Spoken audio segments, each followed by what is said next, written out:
Okay, as we were saying, we was talking about how to keep your friendly banker from robbing you blind. If you are a person of average means and assets, your bank will rob you of well over $100,000. During your lifetime, you will pay more than you should for your mortgage, credit cards, and other loans. You will be cheated out of a fair return on your savings and your bank IRA deposit. And along the way, you will be outraged, overcharged in fees, outrageously overcharged in fees and penalties for every service your bank provides. Bankers are not your friends. Bankers are, in fact, your worst financial enemies. The community bank, which once weighed a loan applicant's characters above his collateral, are being squeezed out by a handful of big banks. These huge institutions cater to major corporation accounts and are securely regulated by the government, which depends on their finances to keep it afloat. The bank's attitude towards small customers is simple. Our way or the highway. And when they say that, when this book say that, I believe that because when you call them and you're having a problem, baby look, these are the procedures, these are the policy. If you don't like it, choose another bank. And I'm tired of banking with banks that feel that way. Or the ones that are choosing who to give the loans to and who not to give the loans to. It's like, what do you do? So I'm glad we did open up this chapter and maybe we could get those answers. Basic rules. Do businesses with one of the smaller banks in your market area. Do business with one of the smaller banks in your market area where you will have most leverage and negotiating more favorable terms. Comparison. Shop each banking service among at least three institutions after you find the best deal. Negotiate for even better terms. Forget about finding one stop financial supermarket.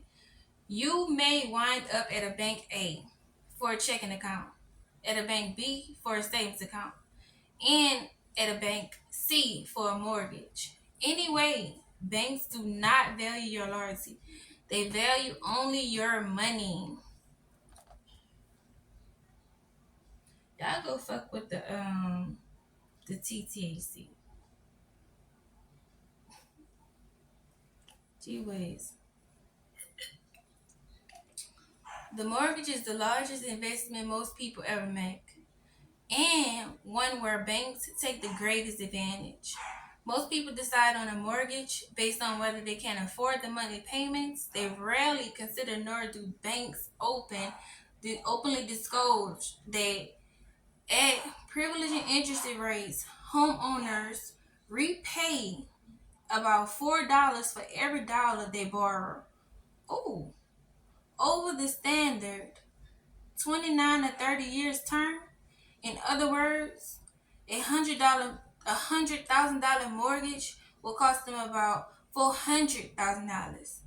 Advance collateral, your payments against the mortgage, outstanding principals, a neglectable increase in your monthly payment, perhaps 4%, can save you 25% or more of the amount you repay to the bank and shorten your obligations to 20 years or less. Terms for its tax advantage, this is a big mistake for the great majority of consumers. Even if you are in a 28% tax bracket, every dollar of tax money you could be investing for your own benefit rather than the banks, another mortgage scam. The amount, bitch, at this point, we just need to get a group in the communities to have a reading day.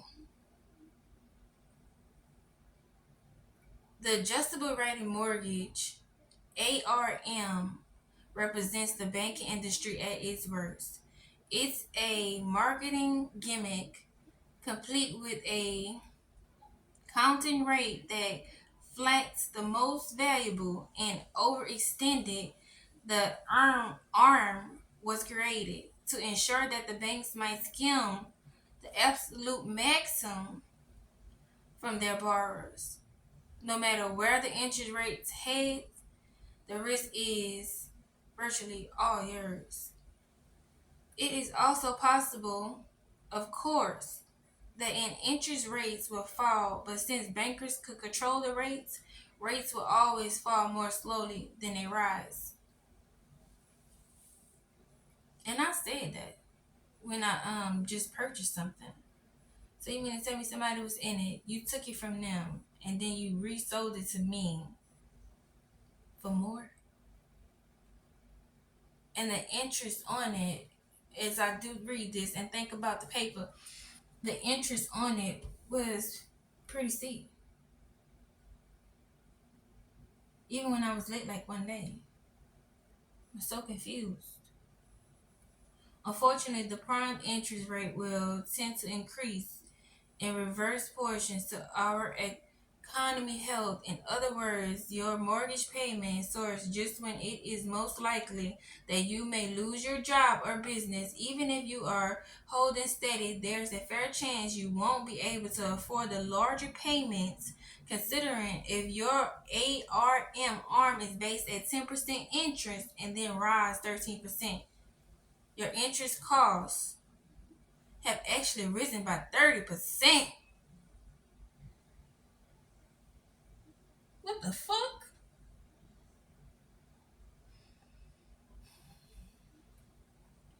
And then when you go to a lot of people who's showing the house, that's their job to show the damn house.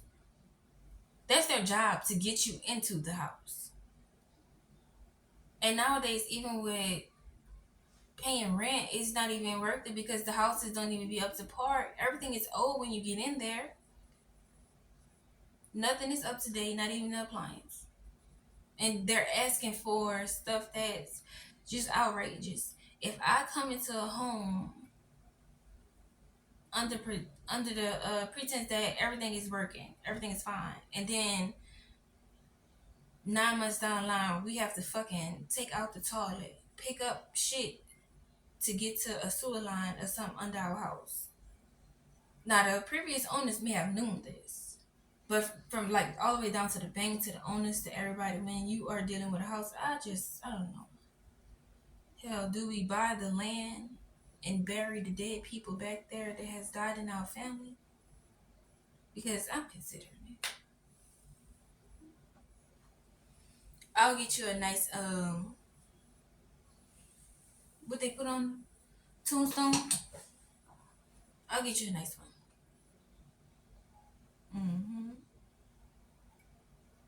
Yep, that should do you some justice. Because ain't no motherfucking way you're just going up and up and up when you're supposed to be there for the community to loan out, to help. How much you asking back when you loan? You're worse than a Debo. So, like I said, we did talk about personal money management on this episode. But you know, we have to move on. We do.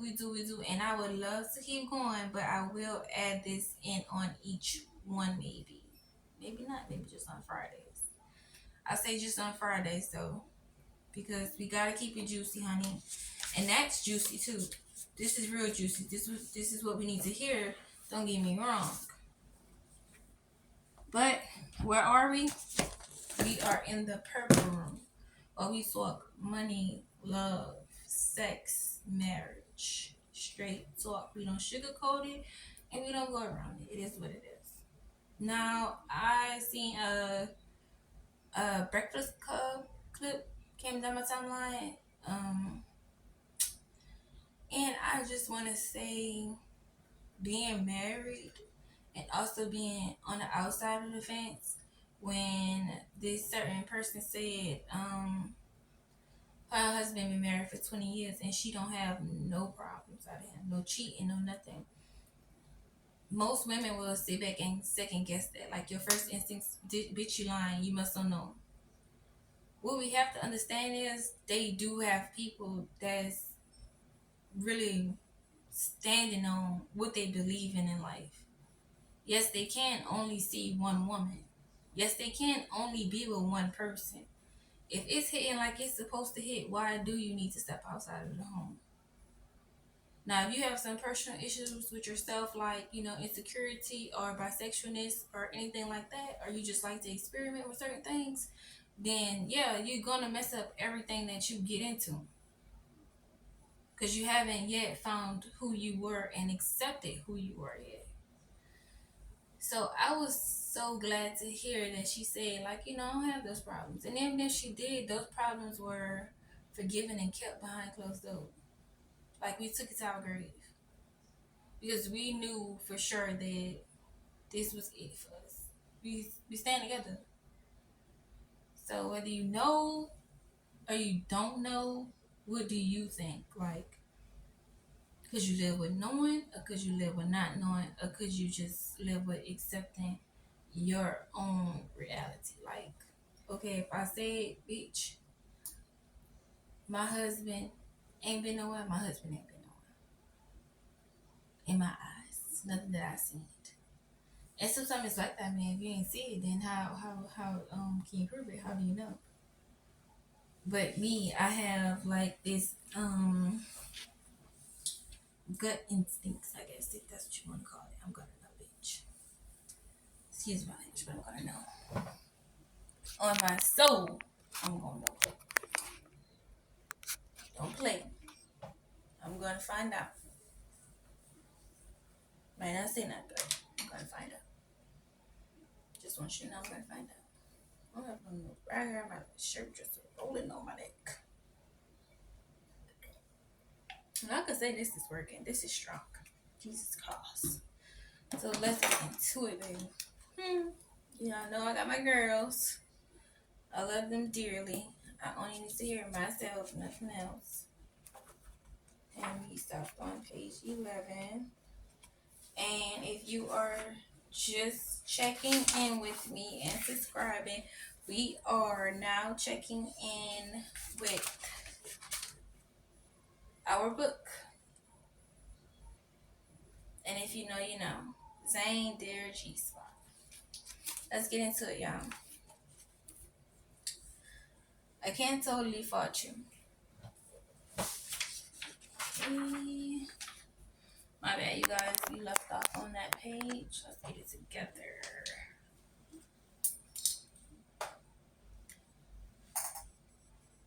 My headphones are slipping. There you go. Okay.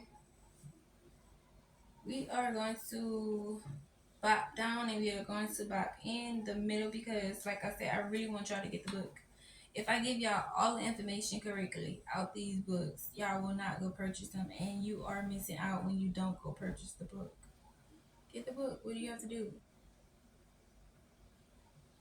Use a rose? A ditto? Fucking if you really want? You don't really want? Just leave it out you. Don't do it. Read a book. And you have to kind of control your energy too. Can't always say, let me just give it out. No. I'm gonna wait. Hold it. It's better to hold it anyway. I'm telling you. Try to hold it. Dear preacher's wifey, if your husband is truly spiritual, I ain't gonna lie.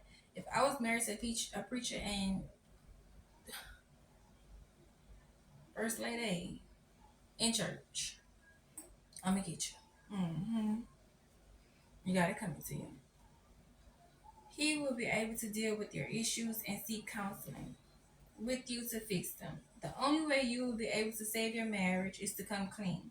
Otherwise, your situation will fester inside of you like a knot and lead you to do things that can cause irreversible damage. Because of your husband's profession, word of you doing such things could literally cost him his career and his livelihood. When you ask whom you should talk to, you need to talk to him. If you feel uncomfortable doing it alone, reach out to someone else, a close friend or relative or therapist who can have the conversation between you two. You can turn this around if you have faith. But going out engaging in S&M is not the solution. Blessings, Zane. So basically, she slept around. She is a preacher's wife. And we all know how the congregation will look at them. Like, you can't keep a happy wife. I mean, how can you lead us? Being a preacher wife is kind of hard, though, if you ask me. Got so many people down your throat. I am your number one fan, literally, girl. I feel like I know you because I can relate to at least one of your characters in many great books. Thing. You are truly holding it down for all of us out here. I never thought anyone in the world could relate to me. After reading so many of your books, I realized that I'm not the only one reading things. Many others began to inform me that they are also reading. On the flip side, you know that those ladies out there who label us as freaks, that is because they don't have a good fix. Zane, you have taught me, my best friend, and me not to be afraid to express our sexual intentions with our men. We have men on us like gravy on rice. I could use the pork chop and some gravy on rice. I'm addicted to it. What should I do? Is it a problem to want some up all the time? Please write me back. Dick freak. Dear dick freak. It is a problem only if you are suffering from an actual addiction. That would mean you are exhibiting reckless behavior. Give it up on the drop of a dime to a stranger who may not even be appealing to you. Practicing unsafe sex on a regular, being aware of your sexual desires is a good thing because many women go through their entire life never experience sexual gratification. Wanting sex all the time is cool if you have one lover. What he receives from you, however, do not allow sex to cloud your common sense or prevent you from doing the appropriate things to further your education or career. Sex is like a cherry on top of a sundae, but you need to make the sundae first. If you get my drift, I applaud you for you and your friend for being sexually liberated. But this is why I write. So let other women know that they are not alone. As for the ladies out there labeling people as freaks, that is all that matters in your opinion. You have the right to have one, but keep it to yourself. Check yourself. Some women have no problem with allowing men to leave the bedroom more satisfied than them. I'm not gonna lie. If you just worried about satisfying yourself as a male, I just feel like nobody taught you nothing yet. You still like in your not like the that becoming too hard, so I don't be wanting to say that wrong. You are in your I don't know how to put it. What type of error you're in, but you're not in like a whatchamacallit area yet. Like it's still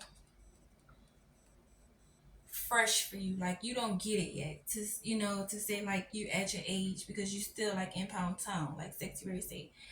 And I think about when you first start having sexual intercourse, you be in Pound Town, but they don't do nothing but hurt. I'm sorry. Bitches that like all that, they be porn stars and they just don't care about the insides. That shit has to be woken up. Just like having a fucking child. And most people be like, oh, she don't have no walls. Bitch, when you push out a baby, everything just close back up. Yes, she do. She just don't feel you. And most people be like, well, I have a long, a log, a little stick or whatever. I know she feel it. You could feel anything that's being inserted inside of you.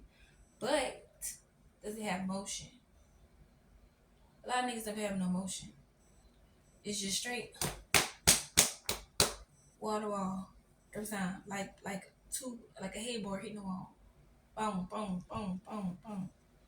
And you're drying. And I'm like, oh, she's how this how y'all be clowning about the fan situation? Nah, nigga, it's you. It's her too. She don't dang it. And then y'all just um not really seeing the woman like I mean you have to caress the body. You have to warn it that I wouldn't even say warn it, let it know that it's this is coming. Like have more of a passionate side to you also. A caring side, um like you niggas take care of y'all dogs. That's alright. But anywho, they are entitled to their opinions. We all are. Some women have no problem with allowing men to leave the bedroom when satisfied. I don't know. Oh, girl, that's how you gain weight and get fat. That is exhausting, bitch. Just don't have sex at that point. Once a woman experiences that first high and that mind blowing orgasm, anything else is substandard. No cap. It's like what we doing this for. It's like cause you're not into it. Like you're not there. You're just trying to get your nut off. And then a lot of men masturbate. Please leave your energy alone. Okay, on the next episode of The Purple Room, we will be talking about virginity and young love, which that is going on a lot, but they are killing each other.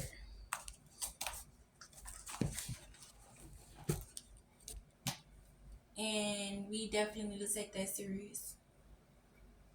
Whether it's puppy love or whatever you want to call it shouldn't lead to violence or murder. And if you are in a situation where that is your first love and you are going through abuse, please walk away. Please get help because it will never end. It will only get worse. It won't work out at all. Y'all check me out and please subscribe to my channel. Until next time, see you guys soon.